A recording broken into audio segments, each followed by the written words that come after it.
Et si on parlait de sport? Une émission produite et réalisée par l'association Et si on parlait de sport et animée par Laurent Garnier et Claire Sévrac. Bienvenue dans la 157e émission de Et si on parlait de sport?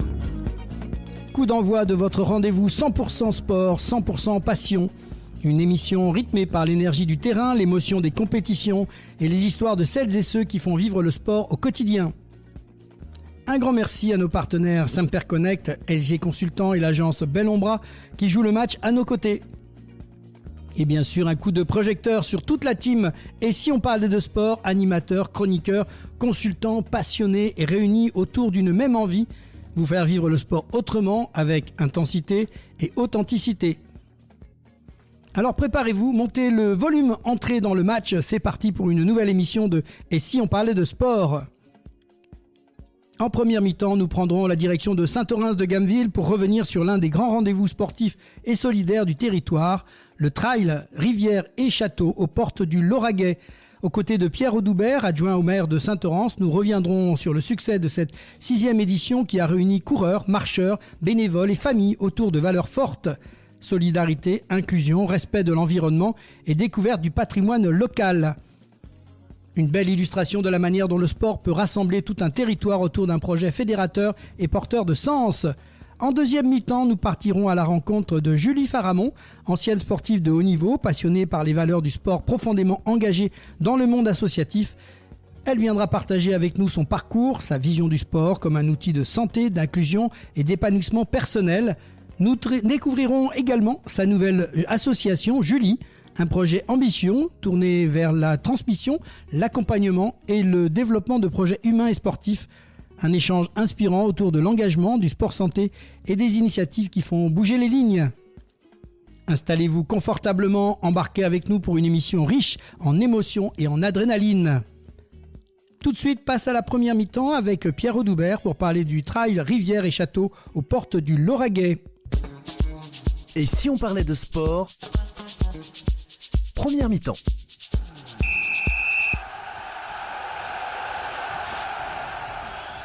Et retour sur le plateau de Et si on parlait de sport? Aujourd'hui, nous prenons la direction de Saint-Orens-de-Gameville pour découvrir un événement qui a su s'imposer au fil des années comme l'un des rendez-vous majeurs du trail et de la randonnée dans l'ouest toulousain, le trail en Rivière et Château aux portes du Lauragais.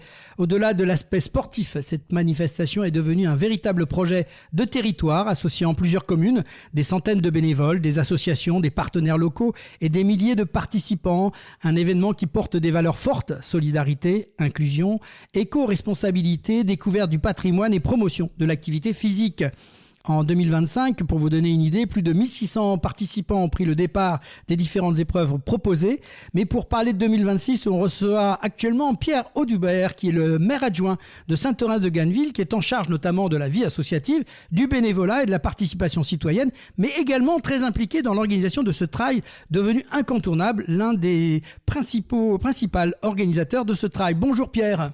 Bonjour Laurent, merci de ton invitation. Écoute, avec plaisir. Et alors, avant de parler de ce trail, est-ce que tu peux nous parler un peu pour nos auditeurs de ce qu'est ton rôle principalement dans cette municipalité de Saint-Orens? Mon rôle principal, lorsque nous avons été élus en 2020 avec l'équipe de Dominique Faure, je portais ce projet d'événement sportif sur la collectivité de Saint-Orens. Étant ancien coureur moi-même et ayant fait plusieurs marathons, il me semblait que ce type d'événement pouvait trouver sa place dans notre collectivité. Et donc je lui ai proposé ce projet. Elle m'a aidé ensuite à le mettre en place avec l'ensemble des équipes, et en particulier la direction des sports qui est pilotée par Christophe Molina, qui est l'agent responsable du projet de cette course. Nous l'avons mis en place en 2021. Une première édition un petit peu compliquée puisque c'était encore des périodes Covid où il y avait des phases pendant lesquelles on ne pouvait pas faire d'événements sportifs et de rassemblements. Mais donc nous avons réussi à le mettre en place en 2021, à peu près avec 300 ou 400 participants, il y avait. Et ensuite, d'année en année, on est arrivé à 1600, comme tu le disais en introduction. Et c'est un peu notre limite haute vu l'environnement et les tracés que l'on pratique. Le sport occupe une place donc importante dans la vie d'une commune. Quelle vision as-tu du rôle du sport dans le développement de ce lien social du vivre ensemble ? Pour nous, c'est un élément essentiel parce que le sport va porter plusieurs valeurs de dépassement de soi, d'encouragement, de partage, d'inclusion. Parce qu'on essaye de faire participer l'ensemble des partenaires de la collectivité, que ce soit nos partenaires qui nous aident financièrement ou qui nous aident par le type de prestations. Mais surtout, quand on a créé cet événement, on a voulu faire ça pour tous les âges. Donc, d'ailleurs, on a 5 courses pour les enfants de 4 à 15 ans et qui nous permettent aussi de faire commencer tôt les enfants à courir et à pratiquer le sport qui, à notre sens, ont le lien d'une vie saine. On va revenir à cette idée. On voit que tu es le sportif, on voit qu'il y a un peu la passion derrière tout ça. Et comment elle est née, cette idée de créer le trail rivière et château aux portes de l'Auragais ? Ça a une connotation plutôt artistique, plutôt culturelle. L'idée d'un petit peu, c'est... C'est pas Stéphane Bern qui t'a poussé. Non, on est dans un territoire, entre guillemets, proche de l'Auragais, donc aux portes de l'Auragais, avec une identité un peu diffuse, entre guillemets. On est en banlieue de toulousaine, on n'est pas dans l'Auragais, on n'a pas l'identité, par exemple, de Revel, on n'a pas l'identité de Toulouse, donc on est un peu entre les deux. Donc l'idée, c'est de profiter des paysages naturels ou bâtis ou non bâtis, comme les rivières, la Saône, la Marcaissonne et les châteaux, château d'Auziel, château de Queyras, château de la Viguerie, pour faire en sorte un événement ancré dans le territoire et qui puisse donner un certain nombre On a privilégié les sentiers, donc on a essayé de faire en sorte d'ouvrir des sentiers, de pratiquer des sentiers.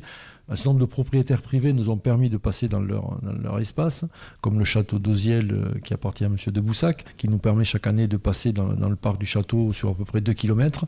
Et donc on a voulu l'inscrire dans notre territoire, parce que des trails, il en existe bien évidemment en montagne, où le paysage s'y prête tout seul. Nous, c'était un petit peu plus différent, donc on a voulu faire ce type de trail. En ayant échangé avec beaucoup de participants, ils se retrouvent parfois dans des lieux, même des habitants de Sainte-Thorens, qu'ils ne connaissaient pas, en particulier le port du château parce qu'il est fermé habituellement, mais on a l'impression d'être au cœur de la montagne noire, quoi. Et cette idée, elle est venue d'où et comment ? C'est d'un seul coup comme ça ? Non, en pratiquant, ayant fait beaucoup de marathons, ayant fait quelques trails comme le trail d'Espelette, etc., on avait envie de concilier quelque chose qui allie la nature, la préservation et aussi de travailler sur notre territoire. Parce que bien évidemment, on ne va pas transporter Sainte-Thorens au cœur des Pyrénées. Et donc l'idée, c'est de faire ça au cœur du territoire. Et pourquoi un trail ? Parce que c'est nature, parce que la pratique sportive, elle peut parfois être un peu délétère au niveau éco-responsabilité, entre guillemets.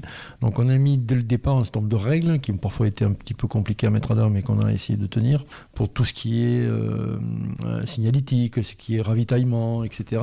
Et l'utilisation des espaces naturels pour faire en sorte on prend le tracé dans un état, on le rend dans le même état le lendemain. C'est une épreuve, on l'a dit, devenue plus ou moins incontournable. Aujourd'hui, 6e édition. Est-ce que tu imaginais un tel succès lors des premières années ?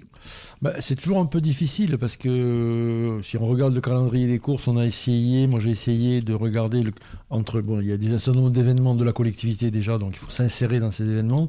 Et on a essayé de trouver le bon week-end, le bon créneau qui allait bien.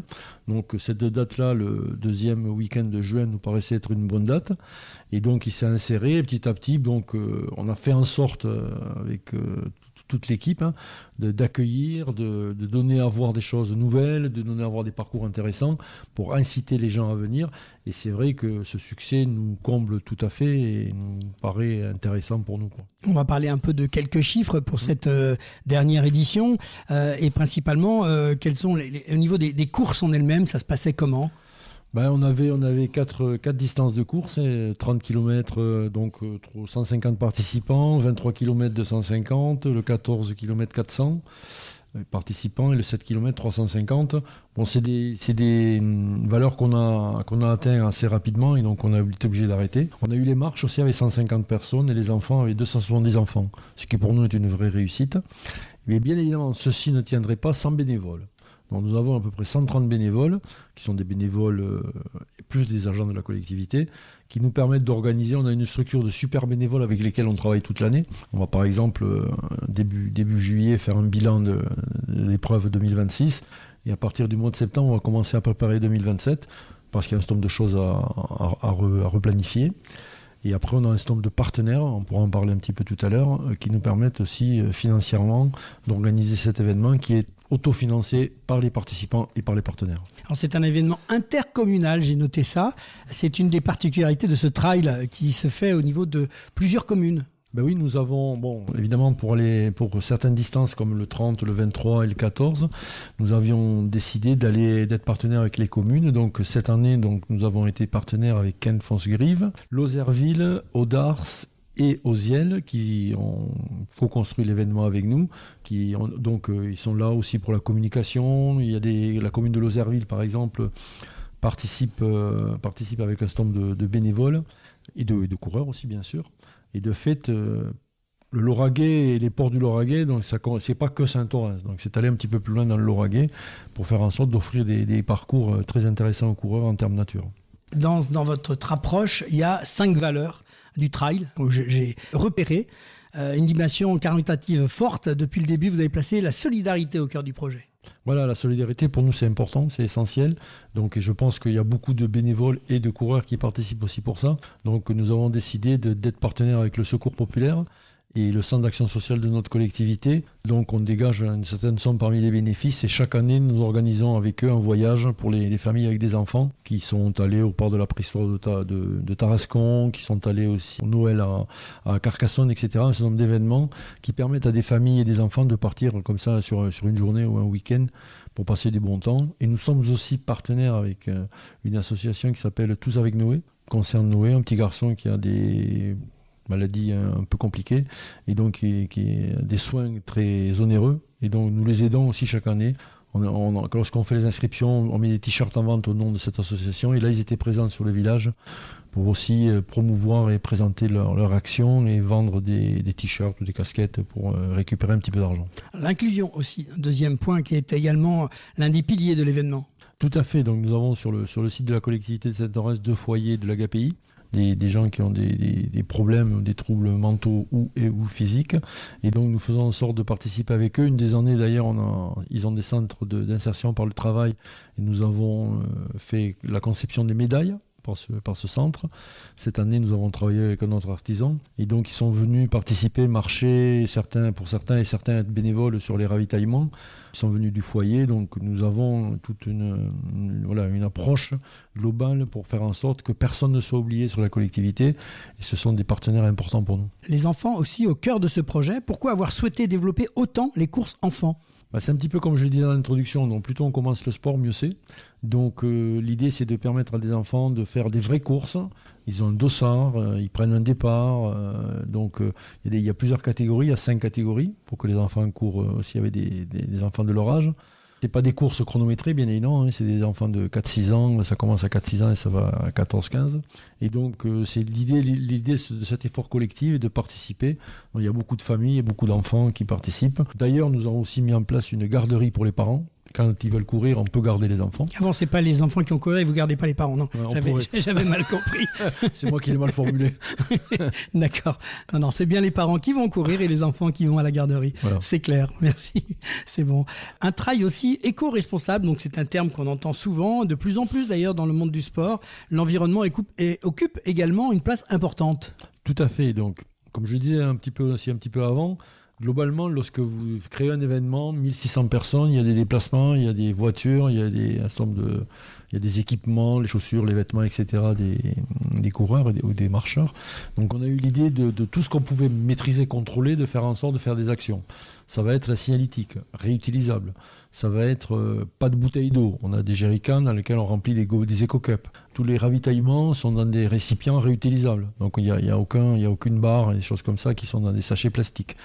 Donc l'idée, il y a plusieurs actions que l'on fait. Avec les marcheurs, on leur donne à ceux qui le veulent, volontaires, des petits sacs qui font ce qui s'appelle du plugging, c'est-à-dire marcher et ramasser des déchets.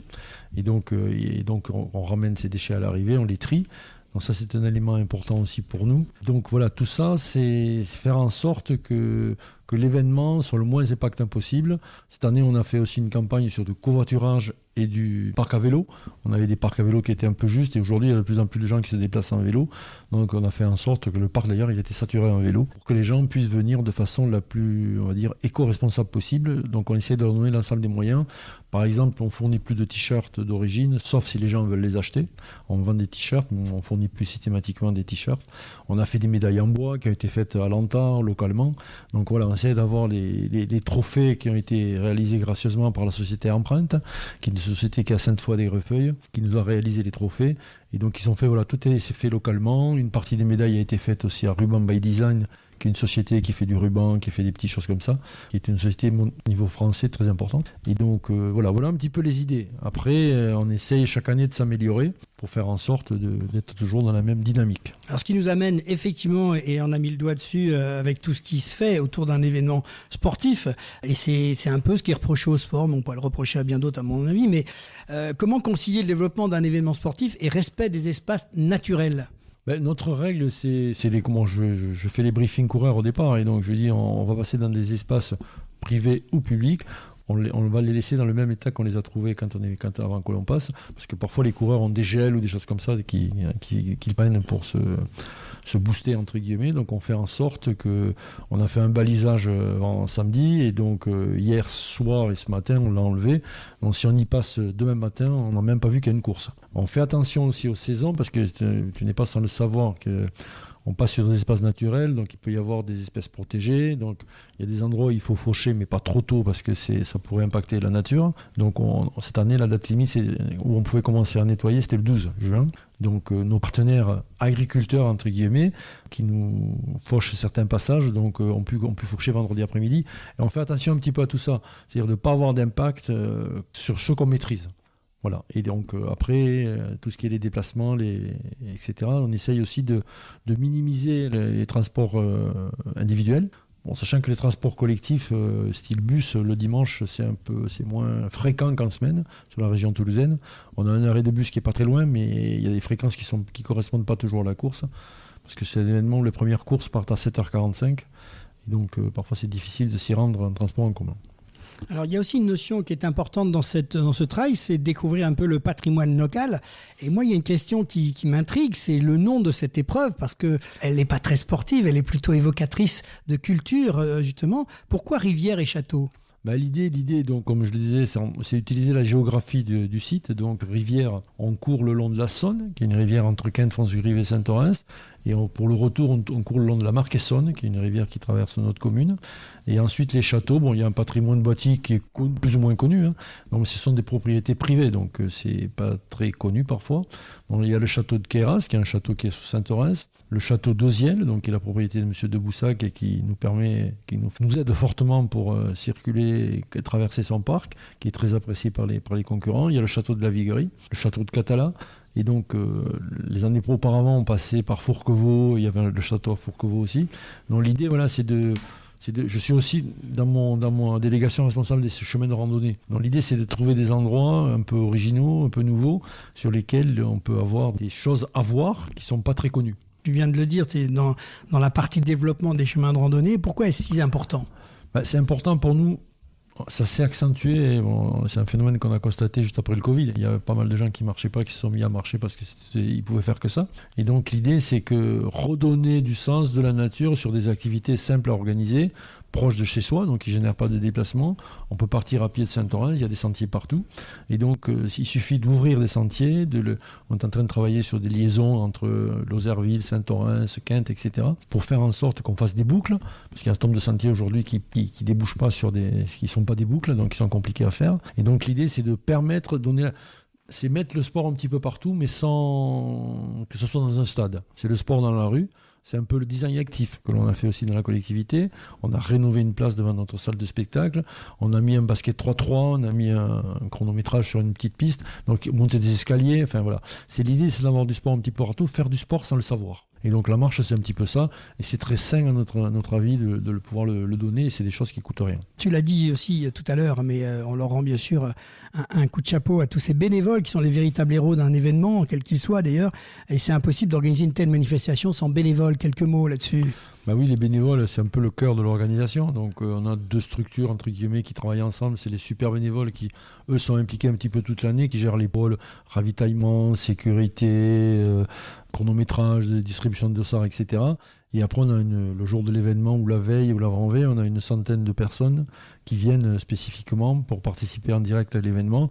On a constitué depuis 6 ans un noyau dur Bon, Saint-Orens, c'est une collectivité où il y a beaucoup d'associations, donc beaucoup de collectifs, de choses comme ça. Donc, et puis après, ils sont heureux de participer à l'événement, de faire en sorte qu'il ait le rayonnement qu'il a. Et c'est vrai que les bénévoles, il faut aussi très bien les traiter. Donc on fait d'ailleurs demain, mardi soir, une soirée avec les bénévoles pour les remercier de leur participation à l'événement. Et c'est à ce moment-là que l'on remet aussi le chèque au Secours Populaire et à Tous avec Noé.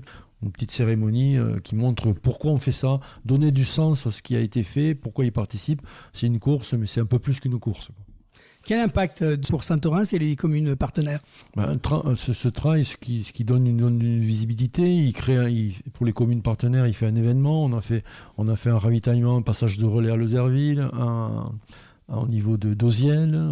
Cette année, on a fait une nouveauté, on a fait partir les marches, non de Saint-Orens, mais d'Audars et de Dauziel, pour aussi faire découvrir la ville d'Audars, pas seulement par passage, et pour permettre aux marcheurs de traverser le port du château. Et donc, on les a amenés en bus directement au départ. Donc, tout ça, c'est une organisation assez complexe à mettre en œuvre, mais néanmoins qui correspondent tout à fait à ce qu'on veut faire. Et ces communes-là, bien évidemment, elles communiquent sur leurs journaux locaux, sur leurs affichages numériques. Elles nous donnent des bénévoles, elles nous prêtent du matériel.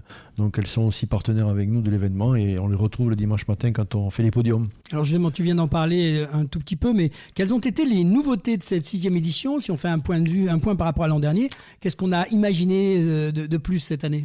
Comme je le disais, faire partir les marches non plus en boucle mais en ligne, c'est-à-dire départ d'Audars et d'Auziel pour traverser des paysages différents. Parce que quand on marche pas très vite, donc c'est pas comme quand on court. Quand on court, on n'a parfois pas trop le temps de regarder. Néanmoins, le premier qui est arrivé sur le 30, il a dit, c'est la première fois que sur un trail, je regarde autant le paysage quand il traversait le port du château.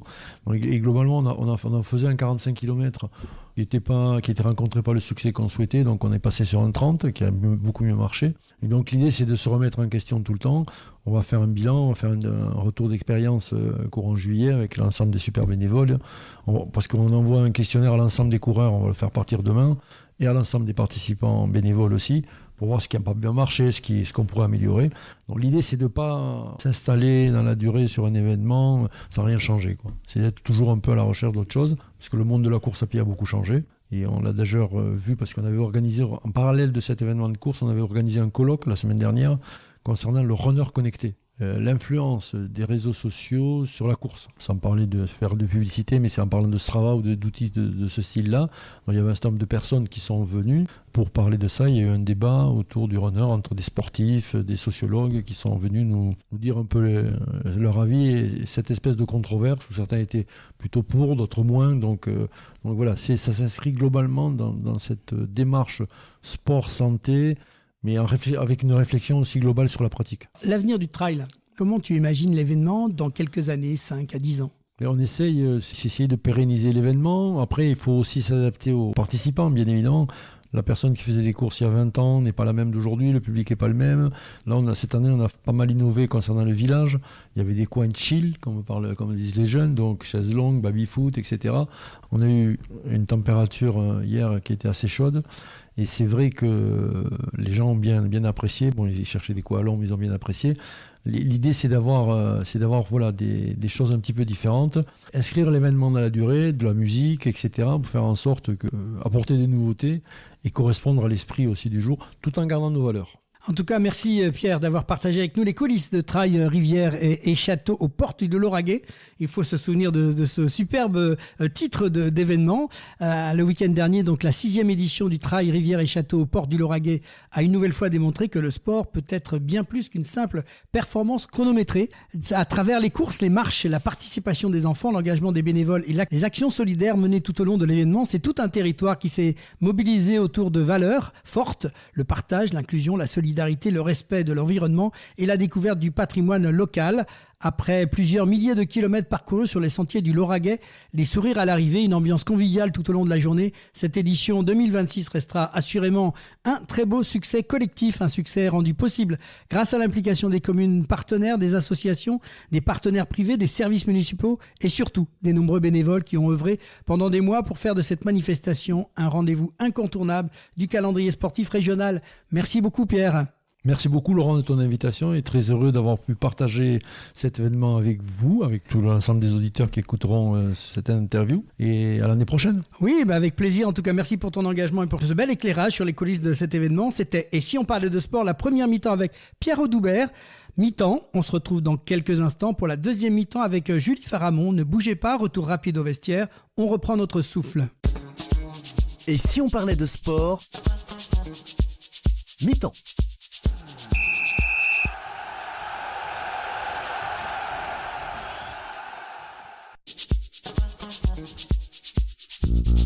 Devenez supporter de l'émission Et si on parlait de sport ?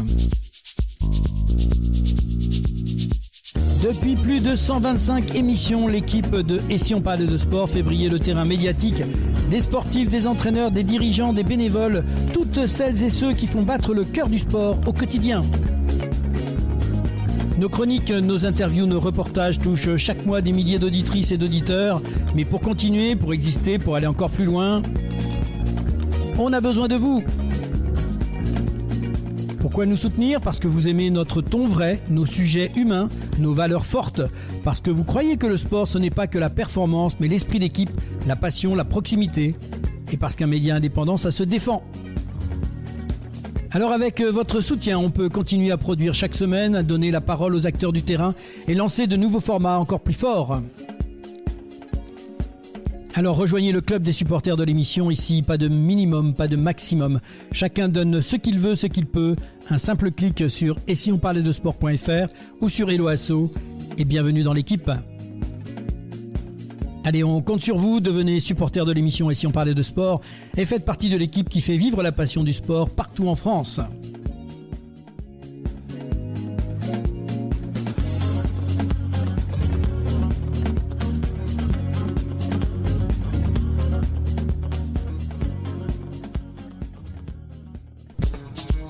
Et si on parlait de sport, deuxième mi-temps. Et retour sur le plateau de Et si on parlait de sport, nous venons de recevoir aujourd'hui Julie Faramond, ancienne judokate de haut niveau, engagée depuis de nombreuses années au service du sport amateur, du handisport et du sport féminin.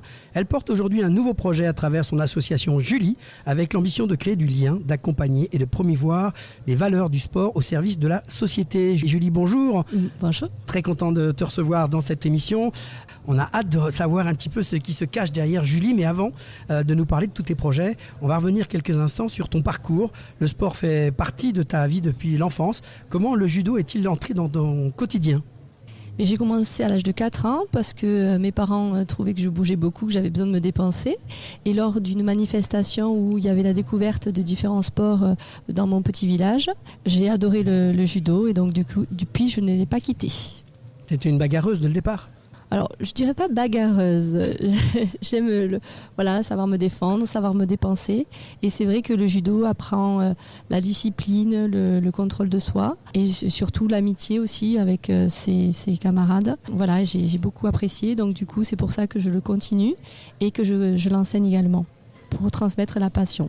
Et Julie, quelles sont aujourd'hui les valeurs qui t'accompagnent toujours ?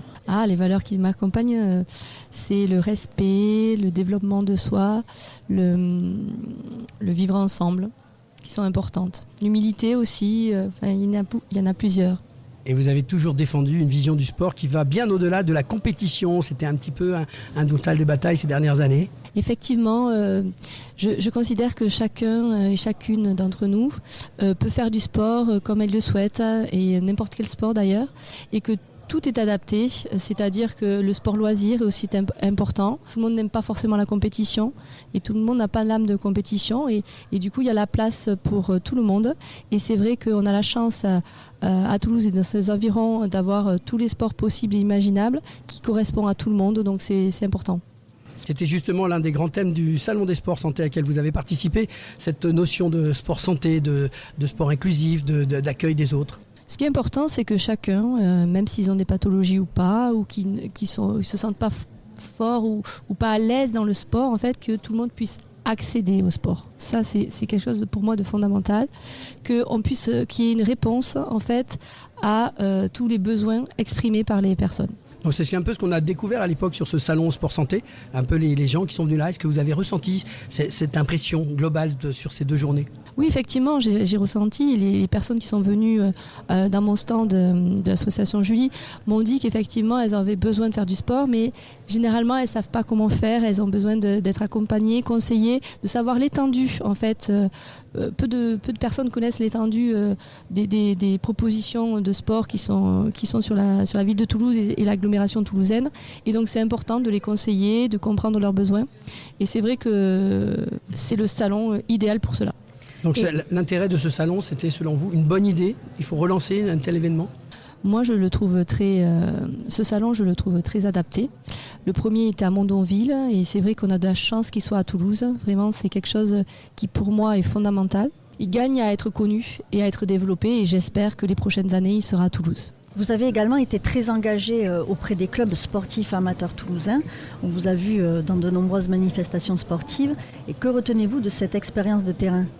Mais je retiens des rencontres humaines avec des gens passionnés. Quel que soit leur sport, ils ont la passion commune et ils sont dévoués pour les autres. Et c'est vrai que ça, si vous voulez, ça m'a beaucoup animée. Ça a permis de rencontrer des bénévoles, des éducateurs, des dirigeants et de construire ensemble un projet, de développer leur projet, de les aider à se faire connaître. C'est une grande richesse.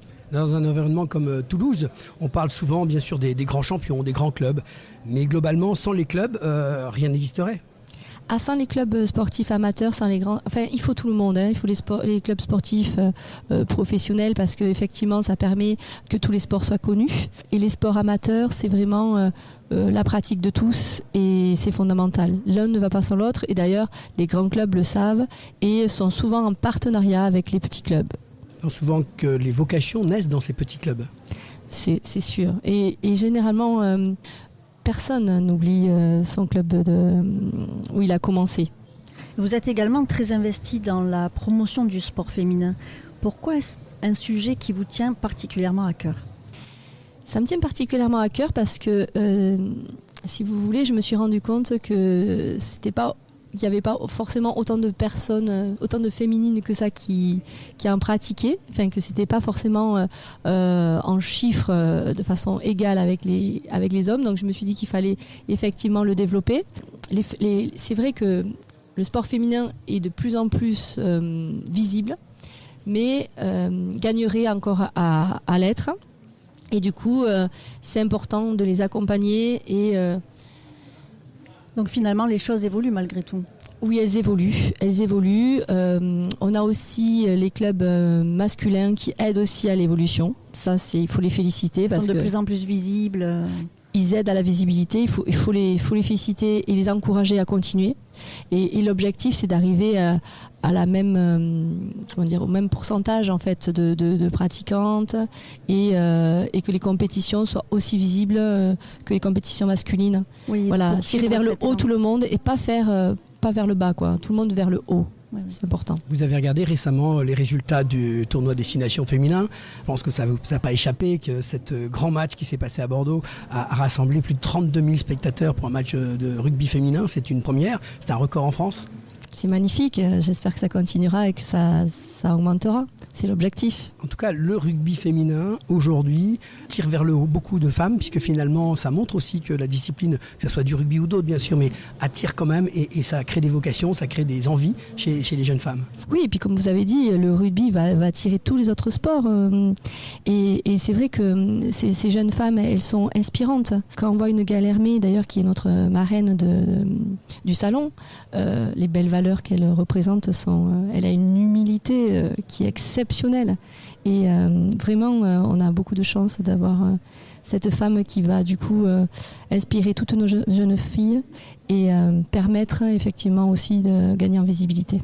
Alors il y a aussi une maison du sport au féminin, vous en avez entendu parler j'imagine. Bien sûr, je la connais. Quelques mots, vous êtes en rapport avec elle, vous travaillez un peu avec eux, comment ça se passe ?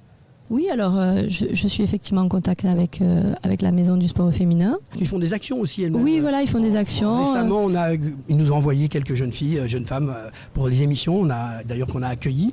On a eu l'occasion de découvrir des parcours un peu intéressants. Donc on a cette relation justement avec elles pour essayer de faire émerger quelques belles idées, quelques belles carrières. Oui, ils accompagnent très bien les féminines dans leurs actions, dans leur sport. Et avec l'association Julie, peut-être que j'aurai encore plus l'occasion. Ah, justement, c'était la liaison parce que je parlais de cette maison sport féminin, mais je voulais vous amener sur ce fameux Julie, alors qu'on ne confonde pas Julie et Julie. Ça serait intéressant de savoir d'où vient cette belle idée. On comprend avec ce qu'on vient de dire, cette envie profonde qu'il y a de servir, de continuer à donner, de continuer à permettre aux gens, et pas seulement qu'aux femmes quand même.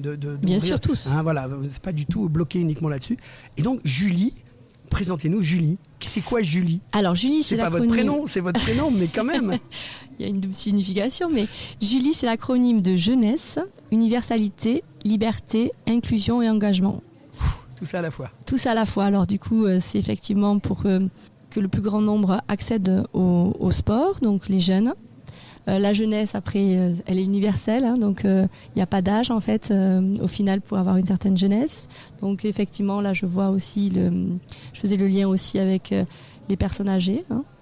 Ensuite, liberté, parce que effectivement, le sport amène une certaine liberté. L'inclusion, pour qu'effectivement, là, il n'y ait personne qui ne soit qui soit exclu, qui est vraiment tout le monde qui puisse accéder au sport. Et l'engagement, parce que pour arriver à cela, il faut vraiment y croire et agir au quotidien sans relâche. C'est le profil de Julie, ça. Exactement. Vous vous retrouvez complètement dans ce prénom et dans ce nom d'association. Alors, comment est venue cette idée finalement ? Parce qu'on a vu, ça a dû bouillonner dans votre tête pour arriver à lancer ce projet. Oui, alors il faut savoir que du coup, comme vous l'avez dit, je suis une ancienne sportive de haut niveau et pendant de nombreuses années, j'ai œuvré pour développer le sport et dans diverses missions. C'est vrai que Julie, si vous voulez, c'est la continuité de tout ce que j'ai fait avant. Et dans mon association, dans l'association Julie, donc j'ai 3 objectifs principaux qui sont agir pour rendre le sport accessible à tous et à toutes, promouvoir une pratique sportive plus inclusive, éducative et bénéfique pour la santé. Donc là, effectivement, on voit aussi le volet santé, parce que le sport, on le sait, est important pour la santé.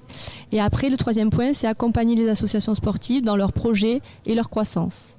Là, c'est pareil, c'est mon expérience qui va me permettre d'aider les associations sportives dans leurs besoins qu'elles me remonteront, qui seront donc des besoins du quotidien. Alors concrètement, quelles actions souhaitez-vous développer à travers Julie ? Qu'on soit dans le concret. C'est-à-dire, je crée une association, ok, on a un titre, on a une belle philosophie. Comment ça se passe ? Mais déjà, on va faire des actions ponctuelles. Alors, je vais vous donner des exemples. Oui, on a besoin de savoir. Qu'est-ce que vous nous proposez ? Voilà, alors on est en train de mettre en place l'agenda. C'est pour ça que je n'ai pas annoncé directement les actions. On a besoin de savoir. Oui, bah après... On veut tout savoir. Pour les gens qui me connaissent, ils savent que j'aime le concret. Mais c'est ceux qui ne vous connaissent pas qui sont intéressés. Oui, c'est vrai, vous avez raison. Alors, par exemple, on peut faire des actions pour la lutte contre les violences. Donc, je peux... l'association Julie mettra en place des journées de self-défense, en fait, de self-défense féminin, masculin également. Le judo reprend la surface, là, c'est bon. On est bien ça, je pourrais le faire, en tout cas, voilà, parce que il y a des choses que... Il y a des techniques qui permettent d'apprendre à se défendre, etc. Oui, voilà. Il y a des techniques qui sont assez simples qui permettent de se défendre. Enfin, que tout le monde connaisse ces techniques, c'est important. Après, par exemple, on est en train de mettre en place un événement pour découvrir le golf et la danse classique. Donc la culture aussi, j'ai un volet culture. D'ailleurs, j'ai demandé à mon ancien collègue Francis Grasse d'être président d'honneur d'association, justement pour me conseiller l'association sur tout le volet culture. Donc ça, par exemple, le golf et la danse classique sera lieu le 19 septembre à Fiac. Et donc, on veut décliner effectivement des événements ponctuels dans l'année. On est en train de travailler sur plusieurs dates. Et donc, puisque l'association est récente, faut le dire. Oui, l'association est récente. On prend un peu de cours, mais on est curieux de savoir. Oui, mais il n'y a pas de souci. Je vous ai donné les 2 premières actions qu'on va mettre en place. Bien sûr. Donc, effectivement, le sport défense et le self-défense et l'accessibilité, l'événement qui... permet à tous de connaître et le sport qui est le golf et la danse classique. Et donc du coup, on va voir, et on est en train de mettre en place d'autres événements et on vous donnera bien sûr les dates avec grand plaisir. Quels sont les premiers retours depuis le lancement de l'association ? Je suis ravie parce qu'en fait, j'ai beaucoup de demandes de rendez-vous en fait. Ils sont curieux effectivement comme vous de savoir effectivement à quoi ça correspond notre association, comment elle peut les aider. Donc ça, c'est des rendez-vous individuels pour savoir effectivement leurs besoins. Et je pense que ça sera très concret, très rapidement et les associations viendront de plus en plus nous voir. Et comment on peut venir vous voir justement? Ça se passe comment techniquement? Les gens viennent, il y a un numéro de téléphone, un site? Alors il y a un mail en fait. D'accord. Pour l'instant. Le mail c'est associationjulie@gmail.com. D'accord, donc là les gens peuvent vous écrire et vous demander. En fait, Voilà. c'est véritablement une association d'accueil quand même pour les gens qui sont en Oui. recherche, qui se posent des questions et à laquelle vous essayez de répondre le mieux possible Exactement, Par- exactement. par rapport à Exactement. votre expérience personnelle. Et... Oui, on est là pour les associations, pour aussi les individus qui souhaitent effectivement faire du sport et qui ne savent pas comment. Parce que vous avez très bien dit, en fait, les gens ont des questions et ils ne savent pas vers qui se tourner. C'est ça.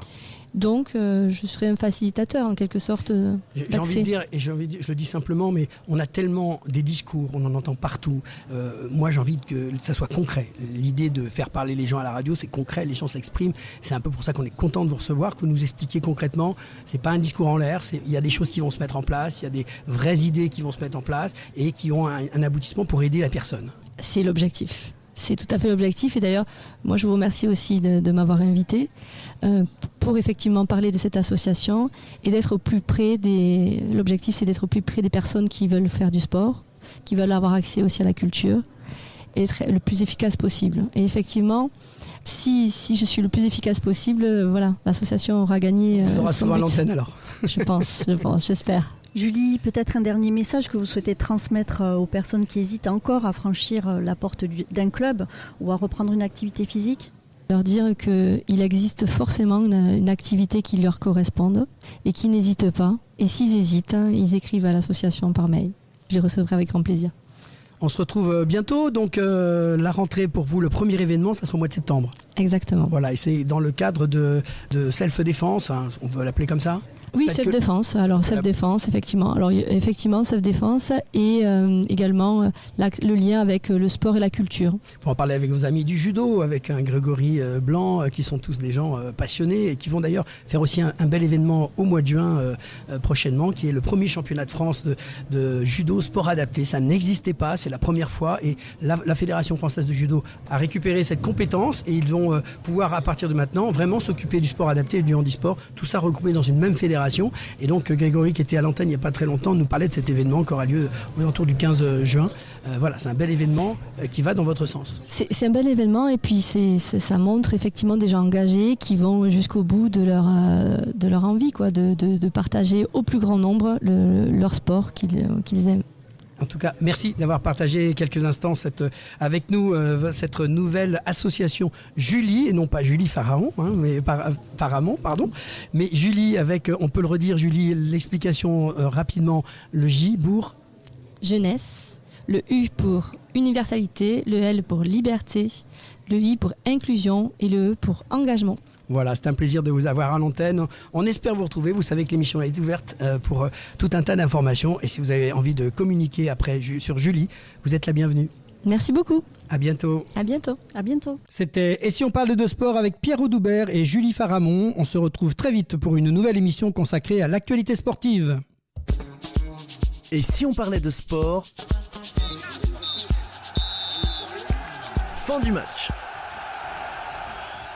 C'est la fin du match et de cette 157e émission de Et si on parlait de sport. Un grand merci à nos invités du jour, Pierre Audoubert et Julie Pharamond. Merci pour vos voix, vos parcours, vos témoignages et vos passions. Merci à nos partenaires LG Consultants, Semper Connect, l'agence Bellombra avec Bruno Hamet. Merci à vous, auditeurs, auditrices, de nous avoir suivis. Continuez à liker, commenter et partager. Et surtout, abonnez-vous à notre chaîne YouTube. C'est vous notre moteur. Cette émission est à retrouver en podcast sur les plateformes habituelles ainsi que sur le site Et si on parlait de sport. Très belle semaine à tous et à très bientôt pour une nouvelle émission de Et si on parlait de sport consacrée à celles et ceux qui font vivre le sport au quotidien. À très vite et d'ici là, continuez à vivre le sport autrement.